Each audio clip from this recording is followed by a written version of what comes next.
Majelis Jemaat GKI Gejayan menyampaikan selamat datang dan selamat beribadah kepada semua warga jemaat yang hadir pada saat ini. Jika Bapak, Ibu, Saudara ada yang baru pertama kali hadir beribadah di GKI Gejayan, kami menyambut dengan sukacita kehadiran Bapak, Ibu, Saudara dalam persekutuan kami. Jika Bapak, Ibu, Saudara memerlukan informasi lebih jauh mengenai kehidupan berjemaat di GKI Gejayan, silakan menemui majelis jemaat di konsistori setelah ibadah. Sebelum ibadah dimulai, izinkan saya mohon perhatian Bapak, Ibu, dan Saudara untuk menyampaikan beberapa hal sebagai berikut. 1. Komisi Anak GKI Gejayan Yogyakarta mengundang Bapak, Ibu, Saudara untuk mengajak putra-putrinya menghadiri acara Natal Komisi Anak dengan tema Sukacitamu, Sukacitaku pada hari Jumat 11 Desember 2015 jam setengah 5 sore di ruang ibadah GKI Gejayan. 2. Komisi Pemuda GKI Gejayan mengundang kaum muda GKI Gejayan untuk hadir dalam acara Natal Komisi Pemuda pada hari Jumat 11 Desember 2015 jam 6 sore di ruang Galilea GKI Gejayan. 3. Persekutuan remaja diadakan pada hari Sabtu 12 Desember 2015 jam 5 sore di ruang Galilea GKI Gejayan. Persekutuan remaja kali ini bernuansa Natal dengan pembicara Pendeta Ridwan P. Sihombing. Kami mengundang adik-adik remaja untuk menghadiri acara ini. 4. Dalam kebaktian umum hari ini kita akan bersama-sama memberikan persembahan syukur bulanan. Mohon perhatian dari segenap jemaat. 5. Kebaktian impresif hari ini dengan tema Menanti Dia dalam Kesungguhan Pertobatan Pelayan Firman Pendeta Paulus V. 6. Majelis Jemaat GKI Gejayan mengucapkan terima kasih atas pelayanan seluruh pihak yang terlibat dalam kebaktian impresif pada hari ini. Selamat beribadah, Tuhan Yesus memberkati. Mari Bapak, Ibu, Saudara, kita masuk saat ini.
Selamat malam kawan sewarga dan anggota keluarga Allah. Salam dalam kemuliaan dan kekuasaan Allah yang maha tinggi yang telah memberkati kita sekalian. Shalom. Selamat Hamalem.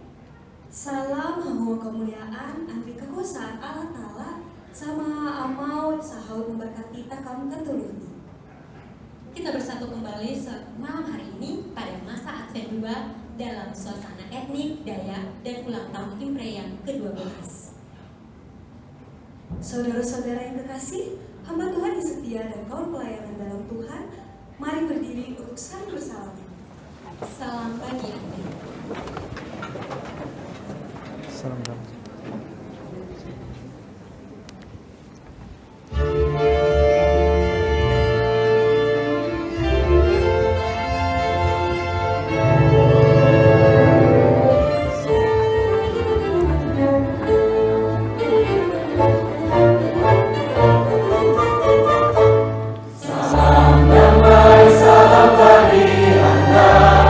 Salam damai dalam Yesus Tuhan.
besar ciptaanmu, besar kau Allahku.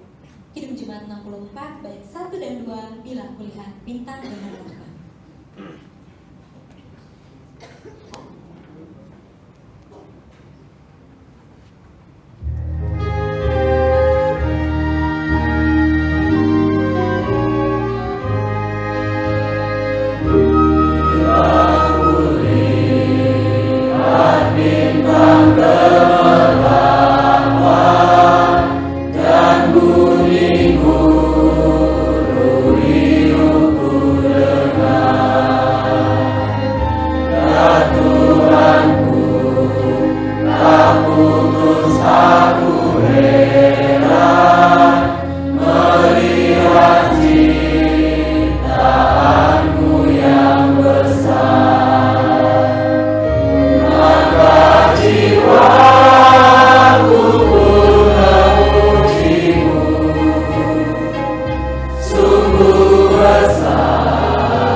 Mari jemaat Tuhan, sebelum kita meneruskan ibadah kita sore hari ini, kita datang ke hadirat Tuhan untuk mengakui segala dosa dan kesalahan kita.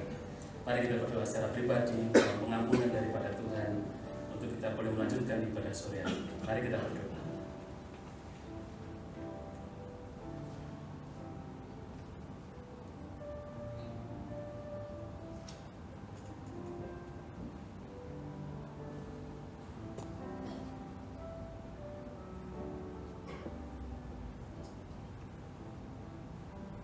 Inilah pengakuan dosa kami ya Tuhan. Kami mohon ampun, layakkanlah kami, sucikanlah kami untuk datang ke hadirat-Mu yang kudus. Dan kami mengucap syukur Tuhan untuk seluruh pertolongan Tuhan bagi kehidupan kami. Dalam nama Tuhan Yesus, kami sudah berdoa dan mengucap syukur. Amin. Mari jemaat dengan bangkit berdiri, kita hendak menerima berita anugerah yang dibacakan dari Yesaya 1 ayat 16 sampai 18. Bagi saudara dan saya yang sungguh-sungguh mengaku dosa dan bertobat, maka sebagai hamba Yesus Kristus, kami memberitakan berita anugerah demikian. Yesaya 1 ayat 16 sampai 18. Basuhlah, bersihkanlah dirimu, jauhkanlah perbuatan-perbuatanmu yang jahat dari depan mataku. Berhentilah berbuat jahat, belajarlah berbuat Usahakanlah keadilan, kendalikanlah orang kejam, belalah hak anak-anak yatim, perjuangkanlah perkara janda-janda. Marilah, baiklah kita berperkara firman Tuhan. Sekalipun dosamu merah seperti kirmis, akan menjadi putih seperti salju. Sekalipun berwarna merah seperti kain kesumba, akan menjadi putih seperti bulu domba. Demikianlah berita anugerah dari Tuhan. Syukur kepada Allah. Saudara, sudahkah kita memberi tempat baginya? Dia yang telah menanggung dosa kita dalam hidup kita. Ini karena Hidup Baru 203 ayat 1 dan 3, adakah tempat baginya?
kami bertekad memberi tempat yang seluas-luasnya supaya Tuhan berkuasa atas kehidupan kami.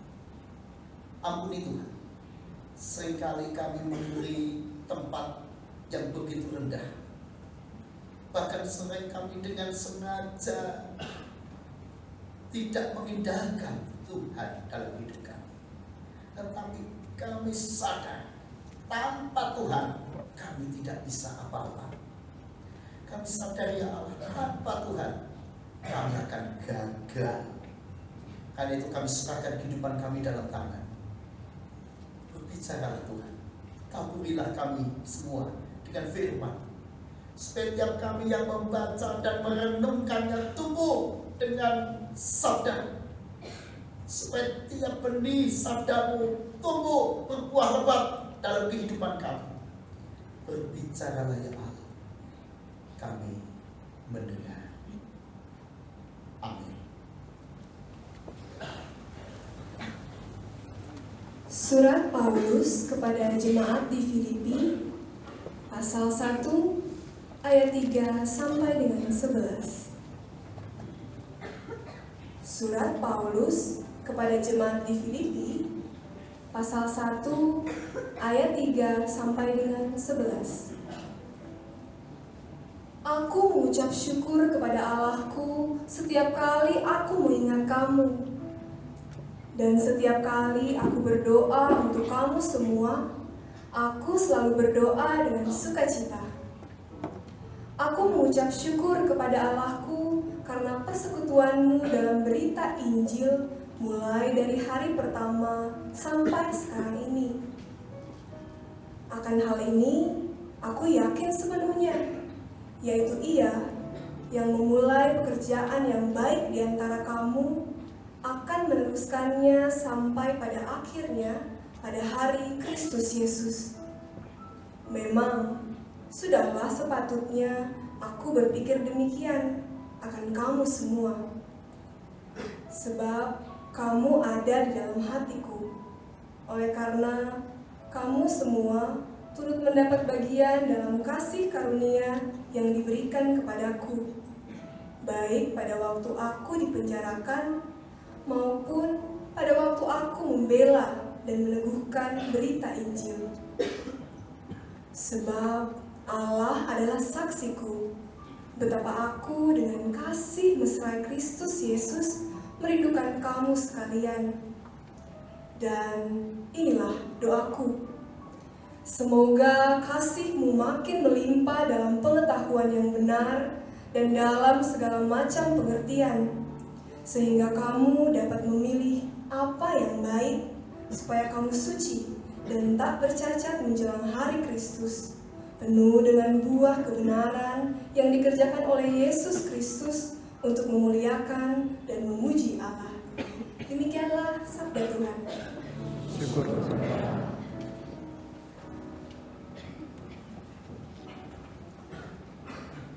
Hai Immanuel, patahkanlah belenggu kami, lepaskanlah dari lembah sengsara.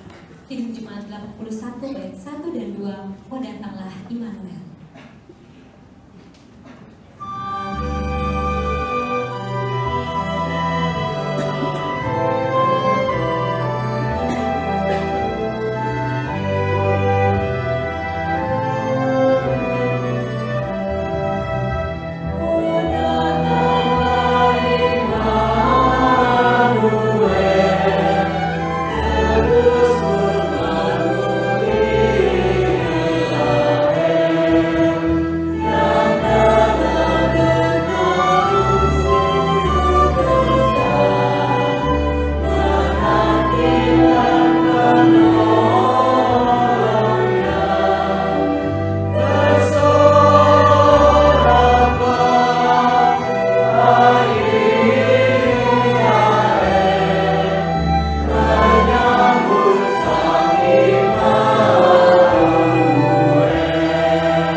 pasal 3 ayat 1 sampai dengan 6. Injil menurut kesaksian Lukas pasal 3 ayat 1 sampai dengan 6.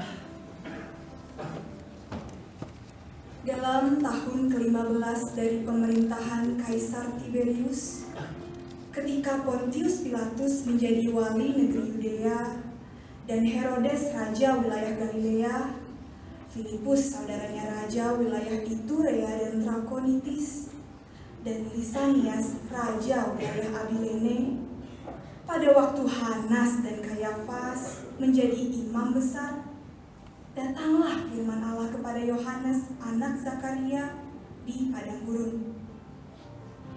Maka datanglah Yohanes ke seluruh daerah Yordan dan menyerukan, "Bertobatlah dan berilah dirimu dibaptis, dan Allah akan mengampuni dosamu, seperti ada tertulis dalam kitab nubuat-nubuat Yesaya." Ada suara yang berseru-seru di padang gurun, "Persiapkanlah jalan untuk Tuhan, luruskanlah jalan baginya. Setiap lembah akan ditimbun, dan setiap gunung dan bukit akan menjadi rata. Yang berliku-liku akan diluruskan, yang berleguk-leguk akan diratakan. Dan semua orang akan melihat keselamatan yang dari Tuhan." Demikianlah Injil Yesus Kristus. Berbahagialah saudara yang mengasihi Allah dengan hidup menurut jalan yang ditunjukkannya dan berpegang pada perintahnya. Maranatha.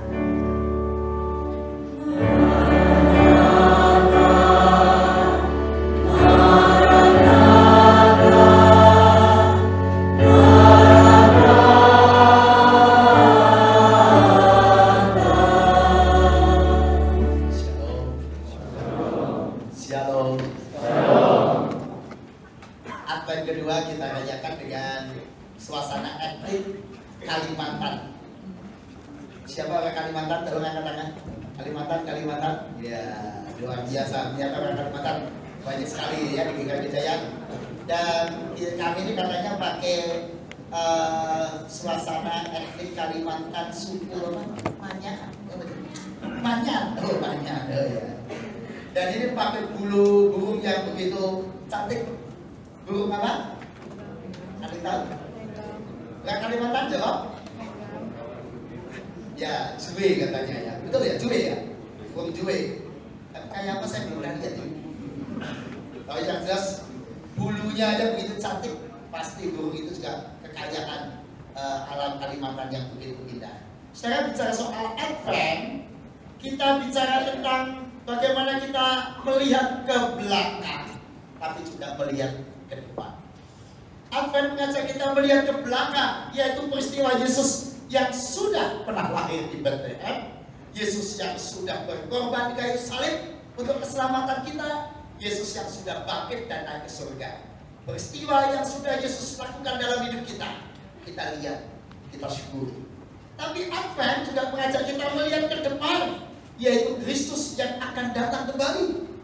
Malaikat berkata pada waktu Yesus naik ke surga, Ia akan datang kembali dengan cara yang sama seperti kamu melihat Dia. Jadi Advent adalah kita menyiapkan diri menyongsong kedatangan Yesus kembali.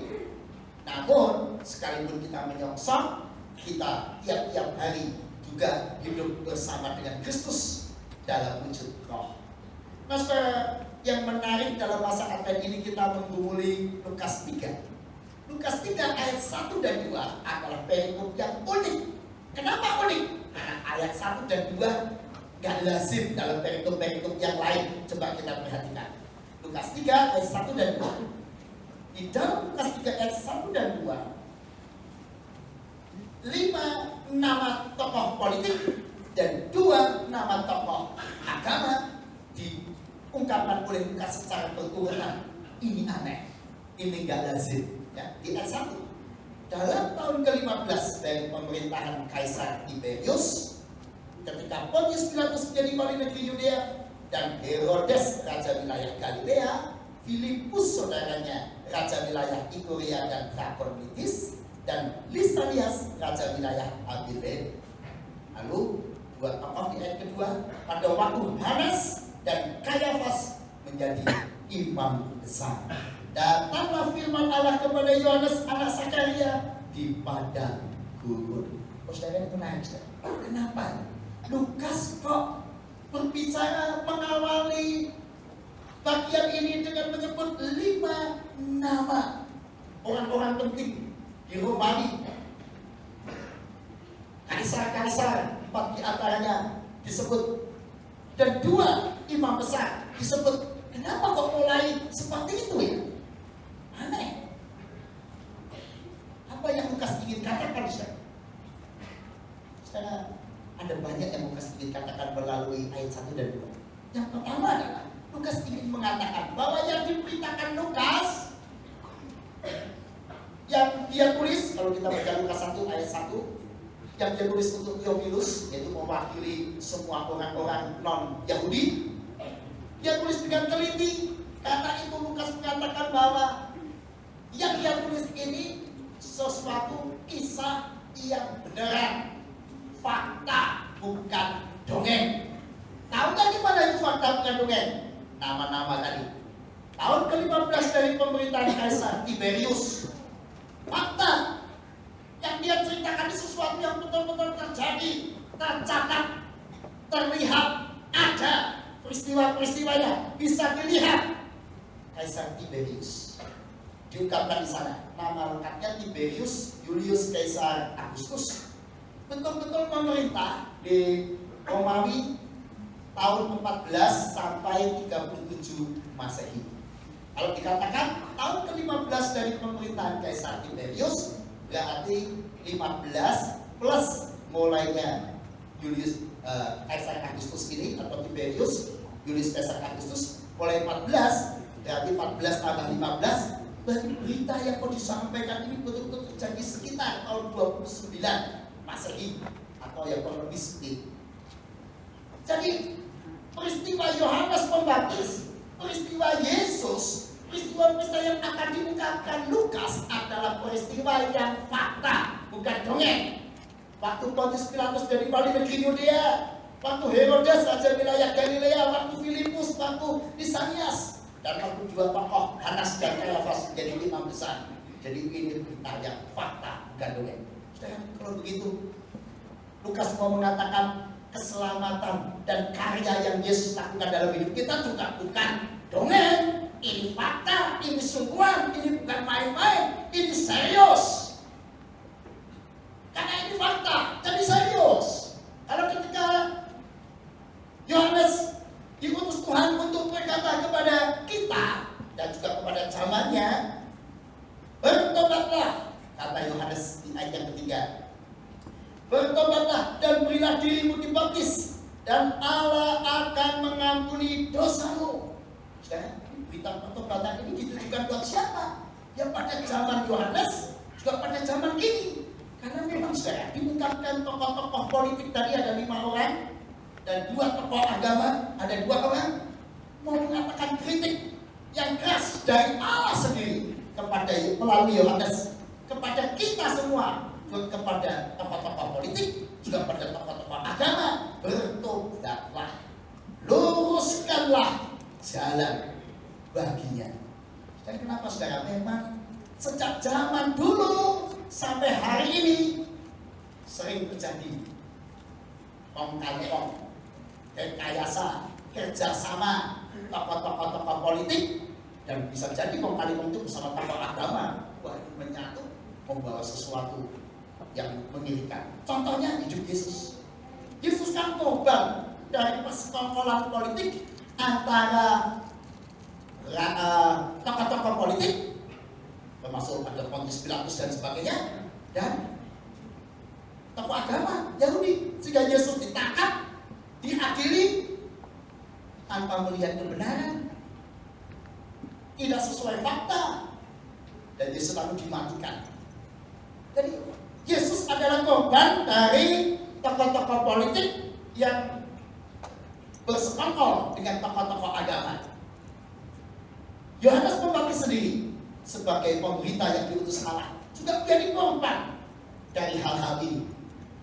Yohanes Pembaptis mengkritik sikap hidup Herodes yang tidak beretika. Masa Herodes mengambil Herodias, istri dari saudaranya sendiri, yaitu Filipus. satu sikap yang gak etis. Sikap itu dikritik oleh Yohanes Pembaptis. Karena Yohanes Pembaptis memang diajak atau diputus Tuhan untuk meluruskan moralitas bangsanya. Nah ini, Herodes gak terima dikritik Yohanes Pembaptis. Akibatnya apa? Yohanes Pembaptis dicicuk, tangkap. Dan lalu atas permintaan Herodias yang sakit hati karena kritik yang memalukan itu, Yohanes Pembaptis dipenggal. Yohanes Pembaptis mati dipenggal. Korban persekongkolan tokoh. Wih, ternyata kritik Yohanes Pembaptis itu bukan cuma kritik asal fakta. Terjadi kehidupan kebobokan moral di masyarakat, tokoh-tokoh yang harusnya diteladani, bahkan tokoh agama yang harusnya diteladani. Zaman dulu sampai hari ini. Oh, hari ini kita kaget juga kan? Ada peristiwa di MKD itu ya, Mahkamah Kehormatan Dewan. Seluruh bangsa Indonesia kaget. Sebenarnya kita sudah tahu sih, bangsa kita banyak kolusi nepotisme. Tapi kita kaget tidak menduga ternyata kok sebesar itu atau sebobok itu, seberani itu. Kita kaget. Ini peristiwa belum selesai.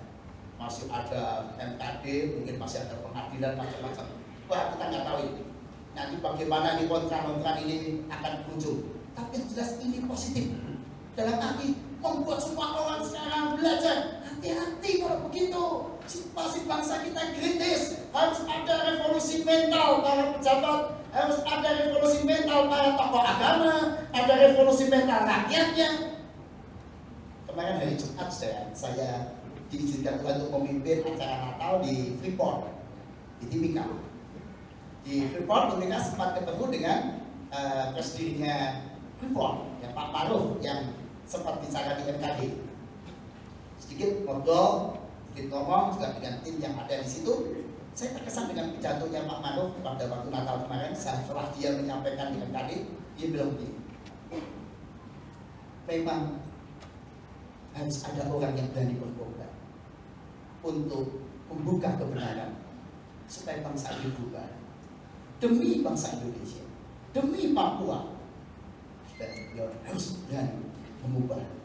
Sekarang memang saya tahu Pak Maruf dan orang-orang yang berani membuka ini, wah, ngeri sekali ya. Kita lihat di MKD itu, wah, sidangnya serem, dibongkar semua, diungkit-ungkit semua, wah, gak gampang. Dan ini masih wajar. Saya tapi lepas dari pada itu. Memang dibutuhkan orang yang berani menyuarakan suara kenabian seperti Yohanes Pembaptis di tengah situasi bangsa. Dan hari ini saudara dan saya juga dipanggil menjadi orang-orang yang menyuarakan luruskan jalan baginya. Sekarang kita situ. Apakah hari ini saudara saya sudah menjadi alat-alat Tuhan menyuarakan suara kenabian? Siapa yang di kos, di rumah, dalam masyarakat, Anda menyuarakan suara kebenaran itu. Ayo teman-teman, ayo, Baktian. Atau malah kalau hujan sedikit, ngapain Baktian? Ngapain hujan-hujan Baktian? Oh, udah. Saudara termasuk yang mana hari ini? Anda menyuarakan suara kenabian? Ketika teman-teman mulai dikumpul, kopi, mulai ngomong yang aduhai. Gimana saya? Ada termasuk yang menambahkan kuning supaya aduhai itu menjadi lebih gelap. Atau ada yang mulai stop, jangan boleh ngeres saya, stop. Yang ngeres stop. Ada termasuk yang mendengar suara kenabian? Atau saudara termasuk yang menambahkan kuning? Biar tambah hot. Dalam hidup kita ada banyak pilihan. Karena itu Yohanes Pembaptis mengajak kita untuk bertobat. Memulai semuanya itu dengan bertobat. Kenapa? Bertobat itu penting sekali. Ini serius, bukan guyon, kata Lukas. Ini fakta secara, jadi surga neraka itu juga fakta, bukan dongeng, bukan katanya. Betul-betul ada, ini serius. Karena itu Yohanes Pembaptis menyerukan bertobatlah. Dan apa arti kata bertobat? Bertobat itu banyak ya, bisa diterjemahkan banyak atau bisa dimaknai banyak, tapi saya ingin ngambil yang sederhana. Bertobat itu mengarahkan diri kita kepada Tuhan atau keterarahan kita pada Allah dan apa yang Dia mau. Karena banyak orang sudah tidak taat pada Tuhan, membelakangi Tuhan dan firman-Nya, meninggalkan Tuhan. Bertobat itu berarti balik ke arah Tuhan, ketaatan pada Tuhan. Itulah bertobat. Tapi ada dua macam bertobat. Yang pertama, bertobat yang paling prinsip, yang paling penting, yang menyelamatkan, yaitu bertobat dengan menerima Yesus sebagai Tuhan dan Juru Selamat saya pribadi, masing-masing kita. Tuhan, aku bertobat, tidak mau meninggalkan Engkau, tidak mau memalingkan imanku dari Engkau. Aku mau percaya Engkau saja. Aku terima Engkau, ampunilah dosaku. Tuhan, aku percaya, mulai hari ini aku serahkan hidupku di tangan-Mu. Ini bertobat yang paling penting. Kalau saudara tidak bertobat, kata firman Tuhan Yohanes 3:16, bagi siapa percaya, dia selamat, tidak percaya binasa. Ini peristiwa yang dimakai ayat 1 dan 2 itu menggambarkan ini sesuatu yang serius. Bicara soal keselamatan ini serius, karena itu setiap kita harus betul-betul memikirkan apakah kita sudah bertobat, sudah memilih Yesus sebagai Tuhan dan Juru Selamat kita. Tapi yang kedua, saudara, bertobat itu juga bisa dimaknai sebagai terus-menerus berubah. Terus-menerus. Tiap kali perilaku kita nggak cocok dengan apa yang Allah inginkan, bertobat. Tiap kali bertobat. Tiap kali bertobat supaya kita makin hari makin cocok, makin terarah kepada Allah. Karena supaya ini menjadi lebih jelas, saya ingin menunjukkan dengan simulasi video. Karena saya pendeta yang baik hati, saudara. Saya bawa hadiah dan oleh-oleh saudara. Saya membawa minuman berwarna hitam dan yang besar ini berwarna putih. Dan ini adalah gelas kosong, saudara. Ini semuanya menyenangkan, saudara. Apalagi yang warna hitam ini, saudara. Karena yang hitam ini saya buat dari kopi.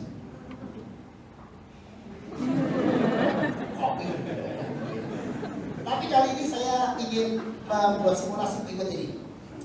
Gelas kosong ini menggambarkan diri kita, hidup kita masing-masing. Sekarang apa yang mau kita isikan dalam hidup kita? Sesuatu yang gelap, yang ini mewakili segala hal yang buruk. Pikiran yang kotor, percabulan, pikiran yang negatif, kedendam, dan segala macam dosa. Apakah ini mau kita tuangkan dalam diri kita, pikiran kita, hidup kita? Semakin kita banyak menuangkannya, hidup kita betul-betul gelap. Atau kita pilih hidup kita diisi dengan apa yang baik, yang suci, yang mulia. Ini lebih baik, lebih berguna. Oh, Tuhanlah sumber segala yang baik. Tapi biasanya kita tidak suka yang walaupun putih cernih, kita lebih suka kompromi dengan hal-hal seperti ini, sehingga kita menjadi gelap. Katanya kalau wanita itu yang kalau pria itu yang membuat kegelapan dirinya itu misalnya apa? Harta, tahta, halo pria-pria? Wah, langsung pria-pria wanita. Jadi memang di bawah sadarnya sudah wanita. Kalau saya tambah lagi wanita siapa? Itu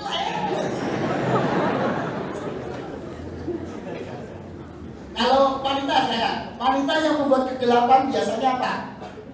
Wanita tahta, wanita tahta juga nggak? Ya tahta sama. Berikutnya, tapi ada yang pria belanja. Tahta pria plus belanja lah ini. Udah kalau wanita ya. Memang kalau kita sudah diisi dengan kegelapan sekarang, tapi cara pandang kita tuh jadi nggak objektif, jadi gelap. Yang cantik-cantik kalau dilihat begitu, gelap semua.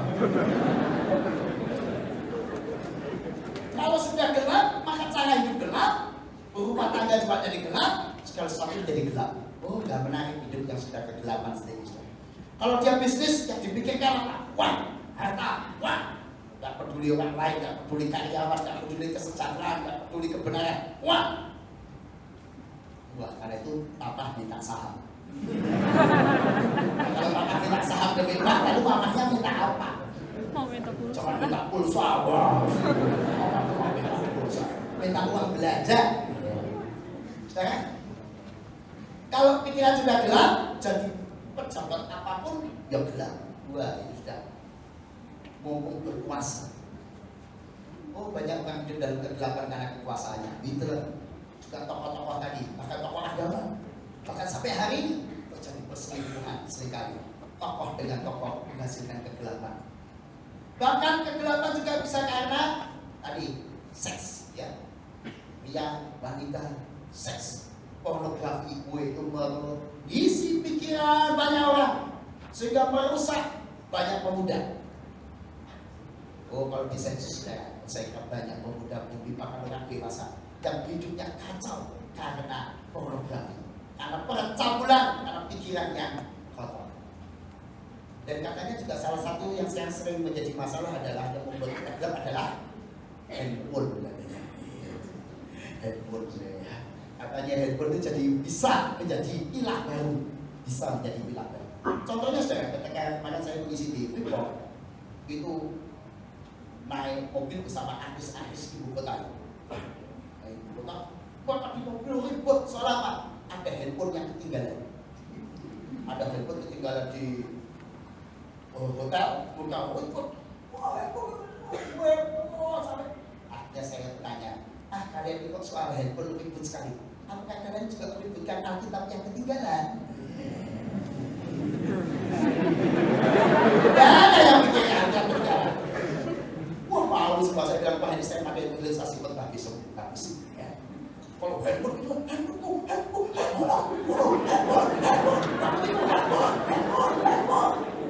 Kalau Alkitab memang gua pikirin. Itu loh, di belakang meja itu ada tulisan kotak halang ketinggalan Alkitab buahnya. Belum ada, ya ada satu dua percaya. Ya, Pak, ketinggalan Alkitab Pak, cemas sekali Pak, cemas. Gak ada yang cemaskan Alkitabnya. Handphone, wah. Saya mau katakan adalah kadang-kadang kita itu terlalu menghilangkan handphone, ya kan? Kita terlalu sedikit handphone, lalu kita lupa waktu untuk Tuhan. Gak ada waktu. Baca Alkitab ada waktu? Ya. Ada waktu baca Alkitab? Kalau waktu buka Facebook ada? Sampai matanya sampai medok. Handphone bisa menjadikan kita gelap. Saya mau contoh ada sebuah keluarga, Pak Syahnah Khan. Syahnah Khan adalah seorang cukup kaya. Dia pemilik sebuah perusahaan dan dia tinggal di sebuah rumah yang nilainya 20 miliar. Kalau dirupiahkan kira-kira 20 miliar. Siapa yang rumahnya 20 miliar? Dia katakan rumahnya sendiri kan 20 miliar kira-kira dirupiahkan. Pemilik sebuah perusahaan. Tapi dia adalah gembel atau orang miskin gembel di halaman rumahnya sendiri. Loh, kan? Kok jadi gembel di halaman rumahnya sendiri? Kok bisa? Ya ini, karena dia tiap hari bertengkar sama istrinya. Oh, lama-lama dianya istrinya begitu Syahnah keluar rumahnya dikunci, ceklak. Mau masuk, nggak boleh. Mau makan, nggak ada makanan bagimu. Mau ambil pakaian, nggak bisa. Pokoknya tertutup rumah. Syahnah kasih dia, anak. Baik, kamu penduduki rumahku. Baik, aku di depan rumah. Tidur di situ di halaman rumah. Tinggal situ berhari-hari tanpa perlengkapan yang cukup. Ruangan aja. Orang-orang bilang ya sudah lah kamu kan punya uang bu, pergi kemana beli ini atau pindah. Nggak bisa. Ini rumahku. Diduduki oleh orang yang nggak tanggung jawab, yaitu istrinya sendiri. Saya akan mempertahankan rumah ini mati-mati. Sampai kata saudara, nggak bisa. Sampai jadi gembel rumahnya sendiri tidur di halaman rumah. Sampai tetangganya kasihan dia dikasih makan, dikasih minum. Setelah dia kehidupan yang kacau, dikasih istri jadi teman bertengkar. Punya perusahaan, nggak bahagia. Punya rumah mewah 20 miliar, nggak bahagia. Kenapa? Karena hidupnya kotor, pikirannya kotor, hatinya kotor. Kalau itu terjadi saudara, tidak ada kebahagiaan dalam hidup kita. Karena itu harus bagus mengajak kita bertobatlah. Nah, masalahnya apa? Kita bertobat dengan sungguh-sungguh. Sungguh-sungguh bertobat, tandanya apa? Tanda yang pertama adalah stop, segera, jangan menunda-nunda pertobatan. Semakin Anda semakin baik. Sekali saya diminta seorang teman majelis di sebuah gereja kota lain. Saya datang ke kota itu pelayanan, diminta menasihati seorang bapak. Bapak ini selingkuh dengan orang lain. Nasihati, dua ngobrol. Saya tanya, Pak, apakah Bapak mau meninggalkan wanita yang bukan istri sah Bapak ini? Jawab dia, saya mau Pak Paulo, saya sadar salah, tapi jangan sekarang. Waktunya tidak tepat, Pak. Nanti pelan-pelan, saya tahu semuanya baik. Saya nanti akan tinggalkan. Wah, ini ada bertobat pola begini. Ya Pak, pacar saya memang nakal Pak, pacar Pak. Tapi jangan sekarang. Tunggu kalau saya sudah hamil. Jangan. Seorang murid Yahudi bertanya pada gurunya, Guru, kapan saat yang tepat saya bertobat? Gurunya menjawab, oh saat yang tepat bertobat sebelum terlambat. Muridnya ngeyel dan sebelum terlambat, apa artinya? Jawab guru itu, sebelum engkau mati. Jadi bertobatlah sebelum engkau mati. Si murid tanya ngeyel lagi. Nah, kapan kita tahu mati? Kita kan tidak tahu kapan mati. Jadi kapan saat bertobat? Jawab guru itu simpel, sekarang. Jadi kalau saya mau menerima Yesus dengan sungguh-sungguh, jangan besok, jangan nanti, sekarang. Terimalah Tuhan. Jadikan Dia Tuhan dan Juru Selamat hidupmu. Sungguh-sungguh arahkan hidupmu padanya. Kenapa? Ini urusan serius. Ini soal surga yang nyata, keselamatan yang nyata, yang benar-benar Yesus sudah kerjakan di dalam sejarah dan menjadi sejarah dalam hidup kita, sejarah keselamatan kita yang telah menjadi berkat buat kita. Jangan tunda. Mungkin orang tuamu atau keluarga kita dulu sudah Kristen dan kita anak orang Kristen, tetapi tiap kita masing-masing harus punya pertobatan pribadi, pengakuan iman pribadi yang kita sebut CD itu. Tuhan, aku sendiri percaya Kau. Jangan tunda-tunda. Yang kedua, jangan tunda-tunda untuk berhenti dari perbuatan dosa. Stop, hari ini juga aku tidak mau lagi. Sikap seperti dan saya harus mulai berhenti. Sebab kalau tidak dunia ini selalu nambahin kita. Wah, ketemu teman, tambahin lagi. Ketemu lihat TV, lihat media, lihat macam-macam. Terus dunia ini menambahin kita macam-macam terus. Tahu-tahu penuh. Tahu-tahu gelap kita. Stop. Kalau tidak sulit sekali keluar dari dosa. Pak, tidak mudah loh Pak. Benar. Karena itu Yohanes Baptis mengatakan Lukas 3 ayat 4-6. Ini kita perhatikan. Lukas 3 4-6 ketika Yohanes Baptis mengatakan bertobatlah, persiapkanlah jalan untuk Tuhan, luruskan jalan baginya. Ayat yang kelima dan 6 dikatakan apa? Yuk kita baca semuanya. 2, 3. Setiap lembah akan ditimbun, setiap gunung dan bukit akan menjadi rata. Yang berliku-liku akan diluruskan, yang berlaku-laku akan diratakan, dan semua orang akan melihat keselamatan yang benar. Saudara, ini kita lihat, ternyata memang bertobat bukan urusan gampang. Sebuah proyek raksasa yang dahsyat dalam diri kita, yaitu menutup, menimbun semua lembah, setiap lembah dalam hidup kita. Saudara, ini bisa dimaknai macam-macam. Tapi saya melihat ini lembah seperti tempat yang dalam, yang gelap, yang gulita, yang orang lain tidak tahu tentang kita. Tapi kita tahu betapa gelapnya pikiran, hati, dendam, termasuk hal-hal negatif dalam hidup kita. Timbul, gak gampang, tapi harus kita timbul. Bukit, gunung, saya katakan, bayangkan ini seperti kesombongan, keakuan, keangkuhan, apa yang bisa dilihat oleh dunia dalam diri kita, kelebihan-kelebihan kita, tapi justru yang menjauhkan kita dari Tuhan. Bukankah kelebihan-kelebihan kita? Dan itu diminta untuk diratakan. Ini bukan pekerjaan mudah, tapi harus. Saya jadi ingat soal gunung, beberapa waktu yang lalu saya pergi ke Lasio, ya, ke Papua. Rasio, saya pelayanan di sana. Yang menarik saudara, saya tanya, kalau Rasio dengan Nabil bagaimana? Oh dekat Pak, cuma di balik gunung. Jadi kita bisa ke sana? Nggak bisa Pak. Gunung-gunung itu nggak bisa dilalui. Kita harus naik kapal, atau naik pesawat, nanti lewat Manomani ya, kalau lewat Sawang ya, harus begitu. Dan kalau Sawang, oh dekat Pak. Kita semua itu dekat Pak, cuma satu daratan. Tapi nggak bisa dilalui itu. Wah, saya tahu. Jadi kalau di Papua itu memang harus kapal pesawat, gunung-gunung yang terlalu tinggi, terlalu curam, terlalu lebat, hutannya terlalu luar biasa. Itu kekayaan alam yang dahsyat ya, Papua itu luar biasa.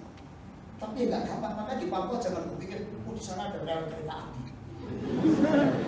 Sebenarnya kita ampun itu kereta api di Papua. Kalau di Jawa gampang ya, ke tepi pantai kan, jalur utara, jalur selatan, woi enak sekali di Jawa. Di Papua naik kereta api kayak jet coaster.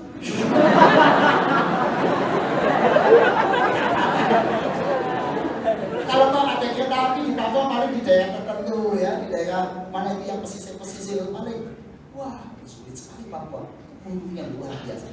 Tapi ini aja lain.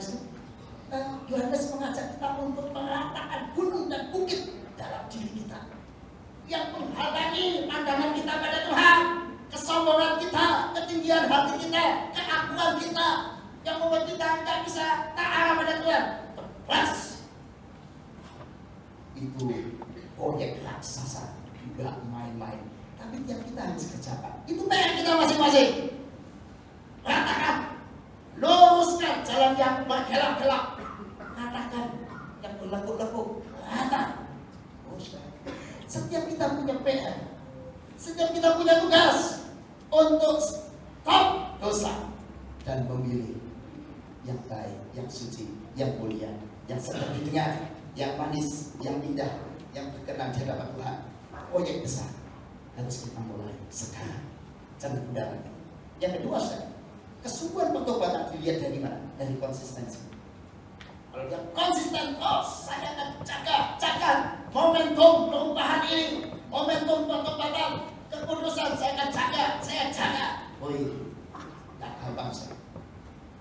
Kesaksian nyata seorang pemuda namanya Lukas yang saya katakan, karena ini memang dia ungkapkan namanya dan dia juga memang mengizinkan kita men-share nama ini dan dia sekarang menjadi orang yang luar biasa. Lukas, bukan asalnya dari Magelang, kota kecil. Semula dia belum percaya pada Tuhan, tapi rupanya dia seperti pemuda-pemuda yang lain, walaupun tinggal di kota Magelang, wah dia jatuh pada pelacuran. Yang pelacuran itu tidak cuma di kota-kota besar, di kota yang tampaknya adem-adem ayam, kayak Magelang, kayak kota-kota lain. Waktu saya pergi dari Manokwari naik kapal ke Rasio, ngobrol-ngobrol dengan beberapa orang di sini. Di sini apakah kejahatan banyak? Apa ini pelacuran banyak Pak? Di tempat sini juga ada pelacuran? Ada Pak. Di Jogja ada pelacuran ya Bapak Ibu? Mahasiswa? Ada nggak? Ketawa, berarti tahu ini ya. Kadang-kadang mahasiswa itu lebih cerdas dari saya loh. Apa sih? Nggak tahu-tahunya cuma gereja aja. Ini loh Pak, ini sebelah sini, salon ini. Berarti tahu. Saya dibocor ya seseorang. Sampai saya bilang, kamu kok cerdas sekali sih? Pak, insting kita kok tajam Pak. Tapi insting, jadi yang soal-soal begini ini tajam ini bahaya ya. Dan kasih Tuhan mau saya katakan adalah si Lukas ini seperti banyak pemuda yang lain terjerumus di dalam kehidupan yang baru. Singkatnya kacau, sekolahnya macam-macam, bertengkar orang tuanya pinggang, sampai di perjalanan pinggang itu dia pergi ke Bali. Sebelahnya ada bapak-bapak, dia panggil Om ini bilang, Om bilang, kamu mau kemana anak muda? Saya mau pinggang dari rumah. Pinggang mau kemana? Saya mau ke Bali. Saudara, kamu di Bali daripada sendirian, tak punya rumah, tak tahu kemana, tinggal sama Om saja ya, lebih aman. Dalam hatinya ini mujizat. Sedang pinggang tak tahu kemana, ada orang namanya rumah. Seminggu pertama, Om itu kayak malaikat. Ya, minta makan, kasih makan, traktir, macam-macam. Ibu dua, makin luar biasa kayak malaikat terang, ya kan? Kenapa? Ini kunci makan buat kamu, Bumi. Apa-apa, kasih, kamu sudah anggap anak sendiri. Minggu kedua, dia bilang, ini luar biasa, ini mujizat. Aku meninggalkan bapak ibu yang tidak pengertian di Magelang, dapat om yang baik hati kayak malaikat. Demi minggu ketiga mulai aslinya si om kelihatan. Ini hati saudara ya, malaikat tampaknya hatinya iblis ya. Mulai minggu ketiga, kamu sudah anggap anak sendiri. Kalau sudah dianggap anak, yang tidurnya sama bapak. Tidurnya sama bapak.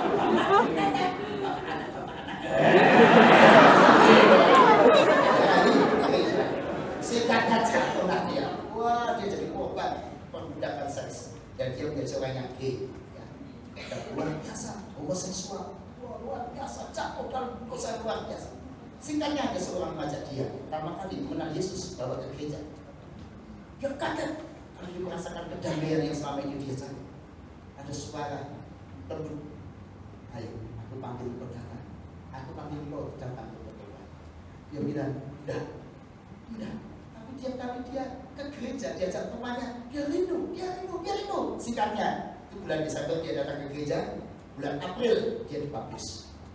Tapi sekali lagi saudara, menjadi bertobat itu gak gampang. Wah, teman-teman gay semua mengejar dia, orang ini semua, wah nambahin, wah dia cari macam-macam. Akhirnya dia penuh, hilang dia dari pertobatan, hilang, kembali lagi berkubang dalam dosa. Gak gampang itu. Ketika Anda ingin meninggalkan pacar yang kotor, gak gampang. Mau juga, aku mau putus, aku gak senang kamu caramu, pacaran, gak putus. Kalau mau putus, aku bunuh diri. Kamu mau? Aku bunuh diri? Mau? Udah, sampai kita mulai. Jadi sulit bertobat itu. Sulit, pintar itu sama cowok cewek juga ya. Pokoknya yang nakal-nakal itu pintar akalnya. Untuk supaya kita nggak bisa baik, tapi untuk sikat kata Tuhan pakai seorang anak Tuhan yang lain. Bawa Lukas kembali kepada Tuhan 1 tahun kemudian dia bertobat berubah betul-betul dia meninggalkan dunia gelap. Dia menjadi penyiar radio rohani, dia menjadi pendeta muda di gereja ini. Saya mau katakan untuk bertobat, saudara dan saya perlu perjuangan yang keras. Anda tidak bisa begini. Ya dosa kan ya manis ya Pak. Di seminggu kebaktian baik-baik. Pulang kebaktian sampai kos nonton GM. Malam-malam setelah nonton bertobat, Tuhan ampunilah dosaku. Besok pagi ketemu pacar, ayo masuk kamar. Besok siang, ke gereja, bertobat lagi. Habis bertobat lagi, malamnya apa lagi? Nggak bisa begitu, nggak pernah berubah. Nggak bisa. Saudara kalau mau bertobat selalu katakan stop, no. Saya terkesan dengan kisah seorang pemuda, dia cerita Pak, saya punya cara tersendiri. Dia mendeteksi kapan saatnya mulai dia tuh pikirannya mulai melenceng, mulai ke arah percabulan, ke pikiran yang kotor. Ketika dia mulai ada pikiran begitu, segera dia tinggalkan kamar kos, dia segera pergi ke perpustakaan, baca dan jadi perpus. Kalau kita jadi kamar sendirian itu ngeri sih. Kalau sedang pas mau ujian sih bisa konsentrasi. Kalau pas nggak ujian itu lupa. Ada itu lebih baik aktif di gereja saudara. Kalau di kamar terus jangan-jangan itu malah nggak konsen. Seperti pemuda ini, dia tidak tentu saja belajar itu baik. Tapi pemuda ini mendeteksi nih. Ini mulai pikiranku mulai nggak karuan. Tinggalkan kamar. Cepat. Bukan perpustakaan. Atau cepat-cepat di gereja. Atau aktivitas yang lain. Lari, cari kos sampai dicoblok, nggak sempat pikiran apa lagi kan. Intinya, kenali tanda-tanda kapan pikiran kita ini sedang diserbu oleh kuasa kegelapan. Wah, presiden kita bisa. Sekali kita, ini termasuk kalau ada pacar, kan datang, Anda mulai pacarnya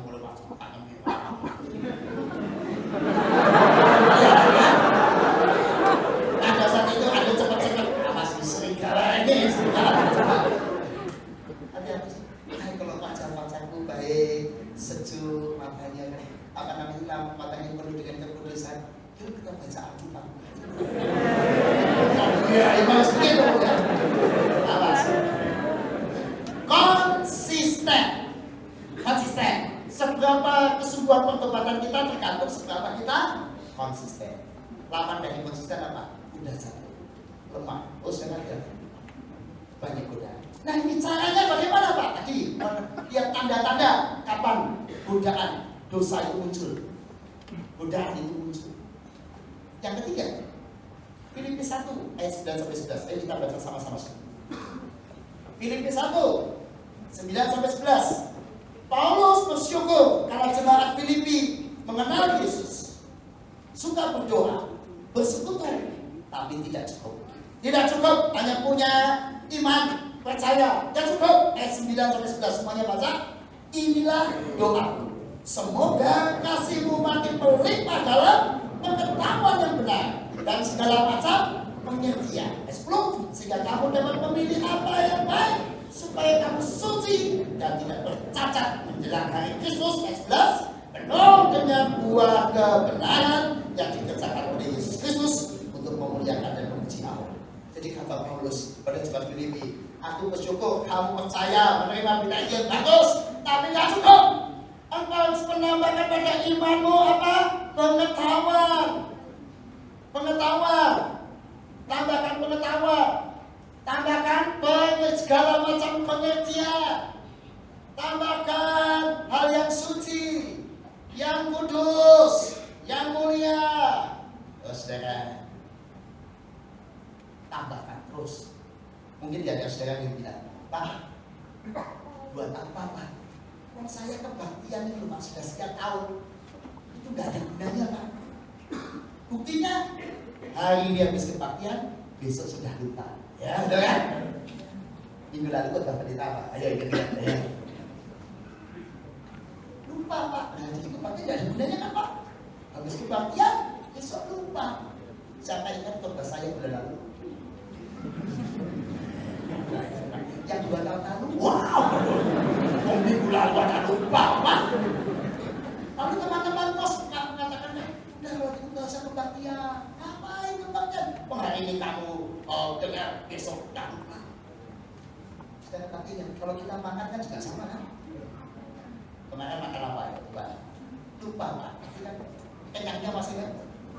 Artinya maksud saya gunanya pertumbuhan. Anak kita makan, kita lupa apa yang dimakan anak kita. Tapi anak kita bertumbuh. Demikian juga dengan iman, saudara.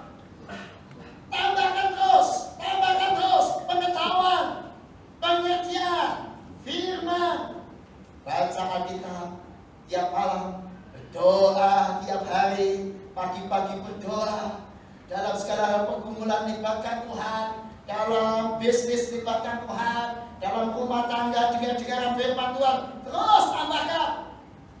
Pak, kan masih keruh Pak. Betul, masih keruh. Tapi lihat bedanya. Sekarang lain. Dulu gelap, segelap-gelapnya. Sekarang sudah berbeda. Sekarang dia lebih dekat dengan ini ketimbang dengan ini. Hai, lebih dekat dengan ini. Kalau bisa gambarkan dengan apa yang suci, yang murni dengan Kristus, maka dia makin terarah kepada Kristus, menjadi manusia baru. Inilah kehidupan anak-anak Tuhan menuju menjadi manusia gambar dan rupa Allah. Tiap hari ditambahkan firman, baca Alkitab, doa, tiap hari, tiap minggu ibadah terus. Memang tidak bisa sesuci Yesus, tidak sekudus Allah, tetapi makin hari makin dan makin jauh dari kegelapan. Inilah saudara dan saya, inilah perjuangan kita menambahkan. Karena itu saudara, hebat kalau saudara yang minggu ibadah dengan setia. Tapi saya sedih loh saudara, kira-kira beberapa minggu yang lalu waktu hujan lebat, waktu yang lebat bukan saya, tapi waktu hujan lebat saya mendapat informasi 20%. Kan 20%. Jadi begitu hujan, terus yang 20% ini bilang, maaf Tuhan, hujan, kasihanilah aku anakku. Tuhan kan pernah merasakan dirinya di atas kayu salib. Tuhan kan pernah kedinginan di kandang domba. Jadi maaf ya, daripada aku masuk angin apa kasihan. Please, izin. Wah, 20% gak kebahagiaan karena hujan. Tapi ada contoh yang lain. Hujan-hujan yang sama, ada seorang di belakang ketemu saya. Buat sakunya kecuali sepatunya ya. Saya tanya, kenapa sekarang? Rasa makan itu hujan. Pokoknya sepatunya saja yang gak bisa. Kenapa? Waktu itu sepatunya dia masukkan tas kresek. Masuk tas kresek, yuk nanti berapa sampai di Sambirono sana, motornya mogok. Hujan-hujan, tapi imannya luar biasa. Hujan, badai, tanah. Mati terus. Sampai sini loh. Tapi besoknya saya tanya, bagaimana namanya? Gimana saya sakit gak? Bisa gak? Puji Tuhan Pak, tidak. Karena Pak memang kalau kau punya iman, kau Tuhan melindungi. Nanti kan 20% gak berarti malah sakit dulu. Saya katakan, nah ini loh, saya belajar pengalaman-pengalaman spiritual, konsistensi, kesungguhan. Dan pertanyaannya lalu yang terakhir, Pak, gunanya semuanya itu apa? Gunanya apa kalau saya bertobat dan sebagainya? Tuhan punya rencana apa? Pasti keselamatan. Tapi ada rencana lain yang lebih indah dan lebih besar. Lukas 3:6, semuanya baca. Lukas 3:6 kita buka.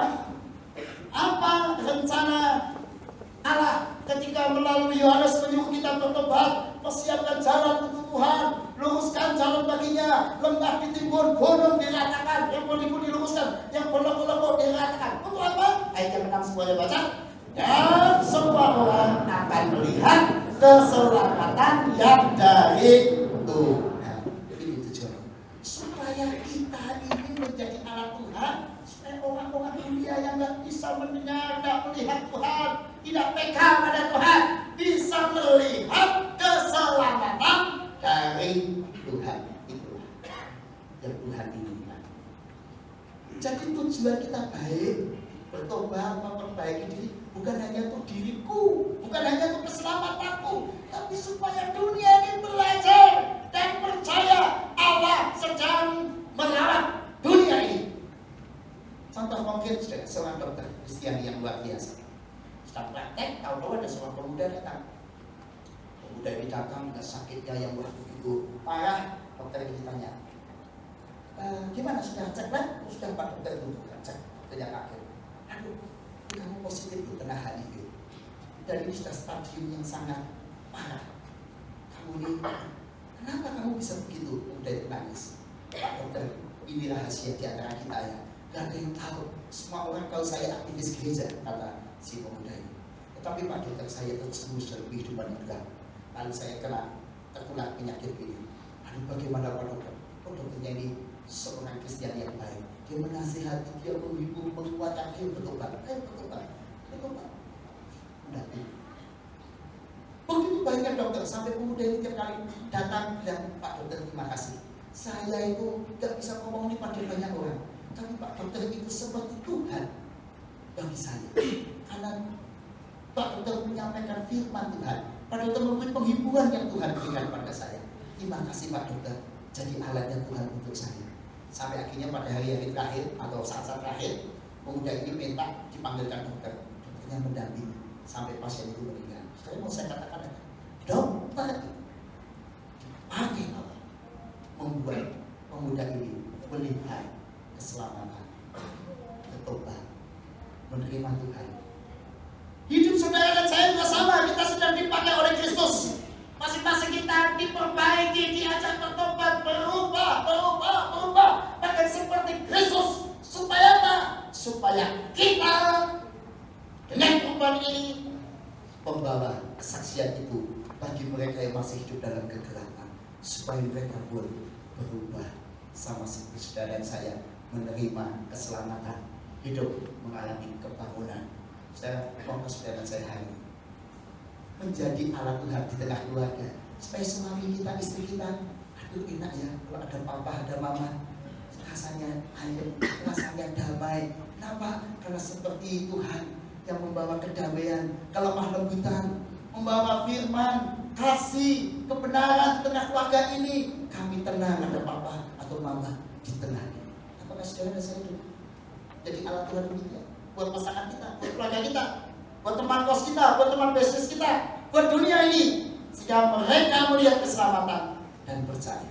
Dan seperti penutup saudara, di dalam Filipi tadi kita diajak penuh dengan buah kebenaran yang dikerjakan oleh Yesus Kristus untuk memuliakan dan memuji Allah. Siapa itu saudara dan saya? Ayo bentuk diri kita untuk memuliakan Allah. Amin.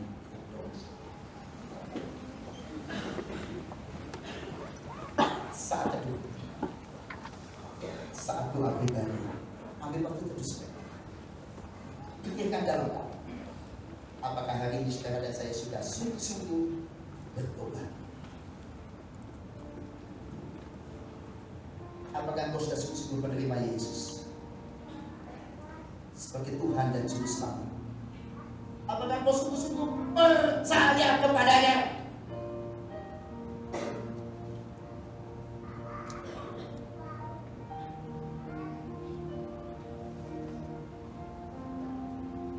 Ataukah engkau hari ini percaya, tadi malam jatuh, besok percaya, lusa meninggalkan Tuhan? Atau engkau penuh keraguan, tidak konsisten? Ayo bertobat. Pilih Yesus. Ini bukan perkara main-main, bukan saatnya untuk coba-coba. Ini peristiwa yang serius, akan menjadi sejarah keselamatan atau sejarah kebinasaan. Yang kedua, apakah engkau dan saya sungguh-sungguh mau memperbaiki hidup kita? Mungkin hatimu keruh, pikiranmu kotor, jiwamu luka, hidupmu kacau. Kau punya masalah dengan banyak orang. Dan kasih Tuhan, ayo Tuhan penuhkanku dengan firman supaya hatiku dibersihkan, dibersihkan, dibersihkan.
firman-Mu.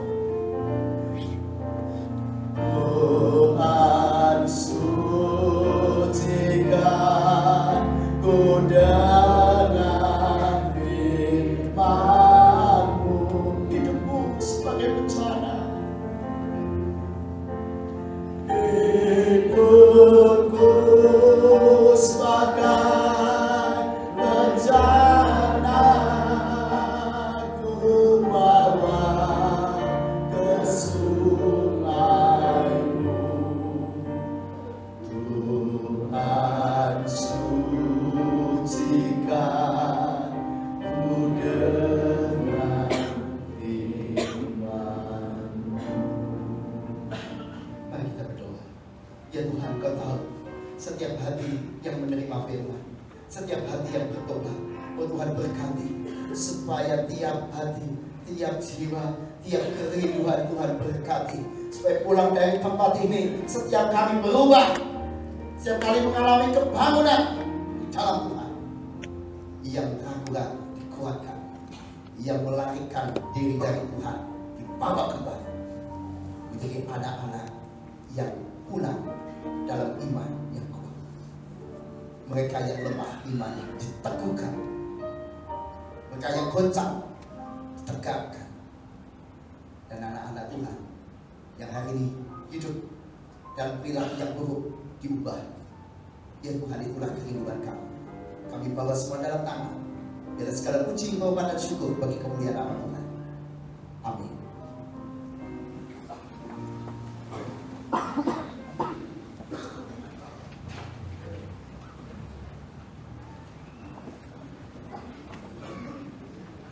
Mari Bapak Ibu Saudara kita bangkit berdiri. Bersama-sama kita akan mengikrarkan kembali pengakuan iman kita berdasarkan pengakuan iman rasuli. Aku percaya kepada Allah, Bapa yang Maha Kuasa, Khalik langit dan bumi, dan kepada Yesus Kristus, Anaknya yang tunggal Tuhan kita, yang dikandung dari Roh Kudus, lahir dari anak darah Maria, yang menderita sengsara di bawah pemerintahan Pontius Pilatus, disalibkan, mati dan dikuburkan, turun ke dalam kerajaan maut. Pada hari yang ketiga, bangkit pula dari antara orang mati, naik ke surga, duduk di sebelah kanan Allah, Bapa yang Maha Kuasa. Dan dari sana Dia akan datang untuk menghakimi orang yang hidup dan yang mati. Aku percaya kepada Roh Kudus, gereja yang kudus dan am, persekutuan Allah Maha Kudus, pengampunan dosa, kebangkitan orang mati, dan hidup yang kekal. Amin. Silakan duduk. Saat ini kita akan menaikkan doa syafaat kita.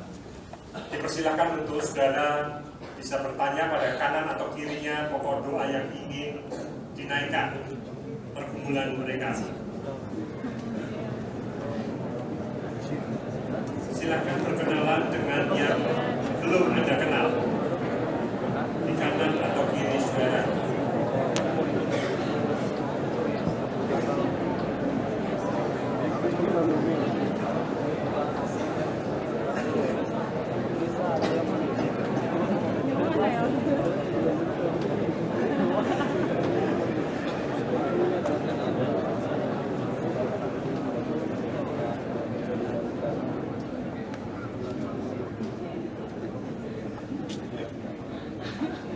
Baik saudara, kita akan menaikkan doa syafaat kita. Kita mulai dari mendoakan pergumulan dari saudara kita terlebih dahulu. Mari kita berdoa.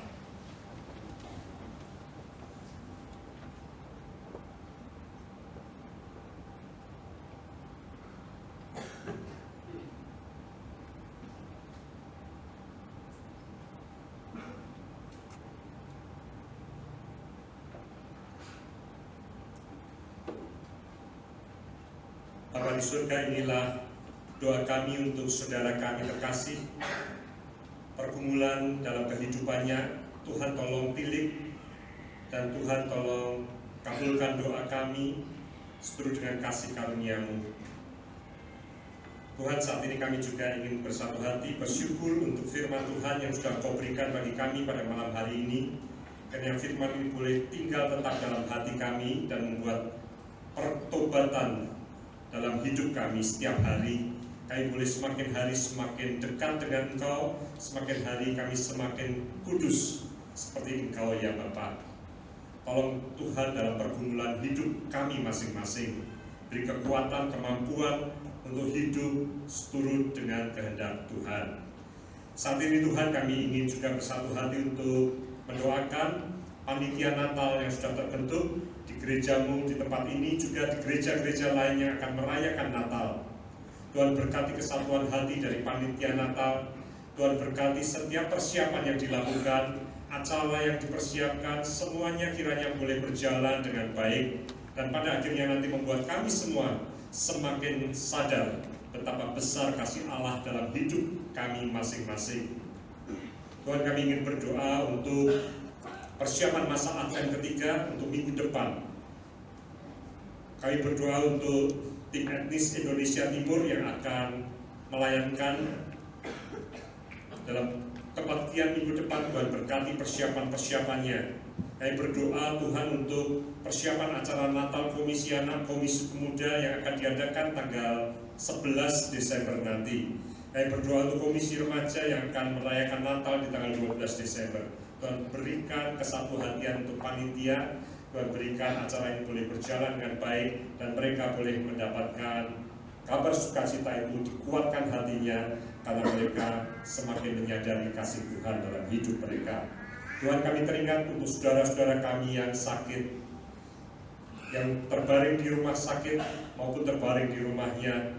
Tuhan, tolong berkati mereka di dalam sakitnya, mereka boleh tetap memiliki pengharapan di dalam Tuhan. Kami berdoa untuk keluarga yang mendampingi boleh diberi kekuatan. Tuhan berikan kemampuan untuk mereka melayani yang sakit. Tuhan berikan melalui obat-obatan, melalui dokter, semuanya boleh menjadi kebaikan dan mereka boleh sembuh di dalam Tuhan. Tuhan, kami juga berdoa untuk saudara-saudara kami yang bergumul dengan pekerjaannya, untuk mereka yang bergumul dengan teman hidup, mereka yang bergumul dengan kondisi keuangan, dengan pendidikan anak-anaknya. Tuhan berkati mereka, berikan mereka hati yang berpusat hanya kepada Tuhan, mengandalkan Tuhan dalam setiap pergumulan hidupnya. Dan Tuhan berikan solusi untuk setiap pergumulan itu ya Bapak. Tuhan, kami berdoa untuk pilkada tanggal 9 Desember yang akan dilakukan serentak di berbagai kota. Tuhan berkati supaya pilkada ini boleh berlangsung dengan bersih, dan Tuhan pilihkan pemimpin-pemimpin yang terbaik untuk setiap kota di tempat negara kami ini. Tuhan, kami berdoa untuk secara khusus perkembangan agama Kristen, penginjilan di Pulau Kalimantan. Tuhan berkati supaya mereka boleh melakukan penginjilan ini dengan sepenuh hati dan banyak orang yang semakin mengenal kasih Tuhan. Terima kasih Bapak untuk setiap kasih Tuhan dalam hidup kami masing-masing. Kami bersyukur untuk berkat dan kasih Tuhan itu. Kami berdoa, mengucap syukur, memohon di dalam nama Tuhan kami, Yesus Kristus. Amin. Saudara, kita akan bersama-sama memberikan persembahan syukur kita. Kita akan memberikan persembahan itu mendasarkan pada firman Tuhan dari Efesus 5 ayat 1 dan 2. Mari kita baca bersama-sama. Sebab itu jadilah penurut-penurut Allah seperti anak-anak yang kekasih dan dalam kasih, bagaimana Kristus Yesus juga telah mengasihi kamu dan telah menyerahkan dirinya untuk kita sebagai persembahan dan korban yang harum bagi Allah.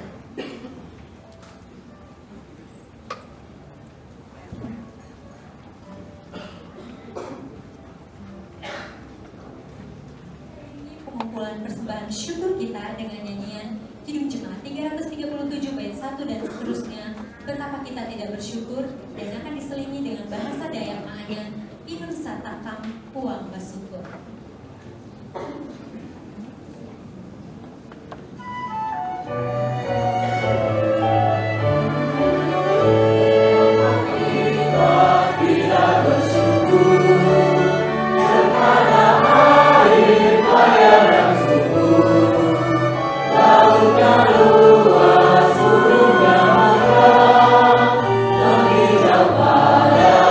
Kita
Bapa di surga, di dalam nama Yesus, kami mengucap syukur akan hati yang masih Engkau berikan untuk memberi, ya Bapa.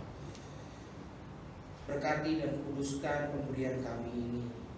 Apa yang kami berikan ini semuanya kami tahu bahwa itulah punyaan-Mu juga, ya Bapa.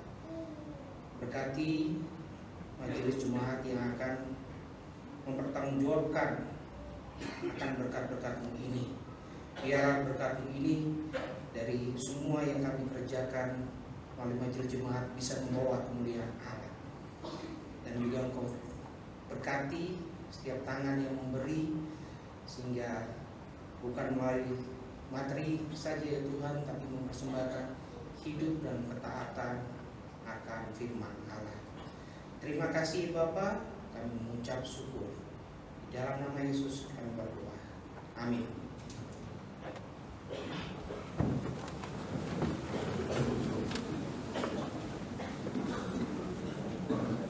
Sekarang kita masuk dalam fellowship. Saya ingin menyapa buat saudara-saudari terkasih yang baru pertama kali hadir dalam kebaktian impresif. Adakah? Bila ada, mohon berdiri sejenak.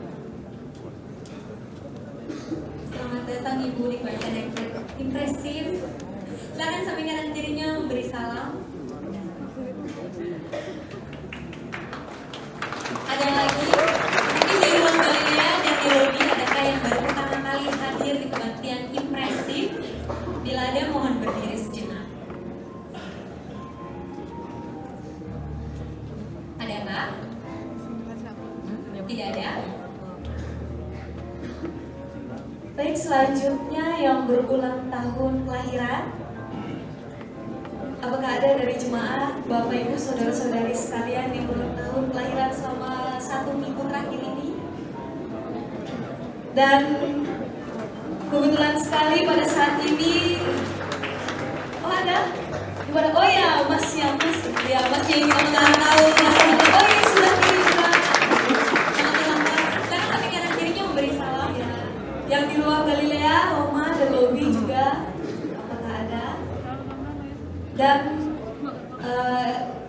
tanggal 30 November kemarin, Impresif juga ulang tahun yang ke-12 ya. Dan juga Bu Hana juga berulang tahun. Selamat ulang tahun Ibu, selamat ulang tahun ya. Dan ada satu lagi itu Tante Fendi yang juga aktivis di tim Impre. Jadi Impresif ada 3 yang berulang tahun.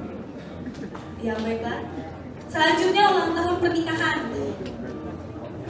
Ulang tahun pernikahan apakah ada? Ada yang boleh menikah?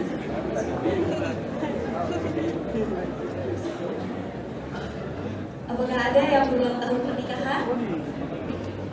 Yang di ruang Galilea, Roma, dan Lobi juga apakah ada?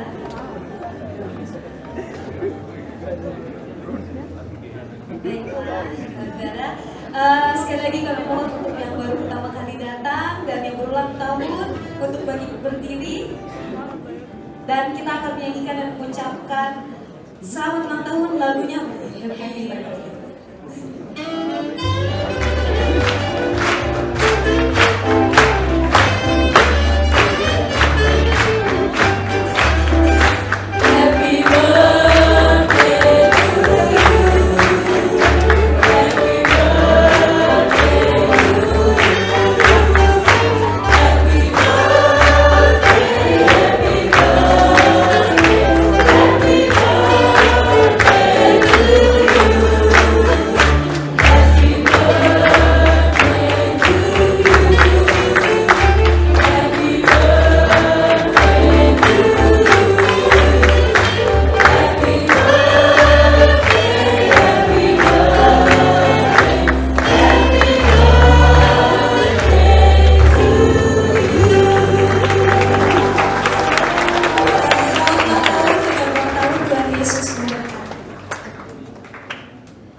Nyanyikanlah Kidung Baru 126 bait 1 dan 3, Tuhan memanggilmu. Dengan berdiri kita akan ibadah tambahan.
dan berkat saudara. Kami mengingatkan saudara untuk mendoakan hari Rabu tanggal 9 pilkada langsung serentak di seluruh tanah air. Bagi saudara yang memiliki hak pilih, gunakanlah hak pilih Anda dengan sebaik-baiknya. Doakan bangsa kita supaya terpilih pemimpin-pemimpin yang terbaik. Saudaraku, hiduplah di dalam firman dan penuh damai sejahtera. Jadilah saksinya dimanapun saudara berada. Terimalah berkat Tuhan. Tuhan memberkati engkau dan melindungi engkau. Tuhan menyinari engkau dengan wajahnya dan memberi engkau kasih karunia. Tuhan menghadapkan wajahnya kepadamu dan memberi engkau damai sejahtera. Maranatha. Amin.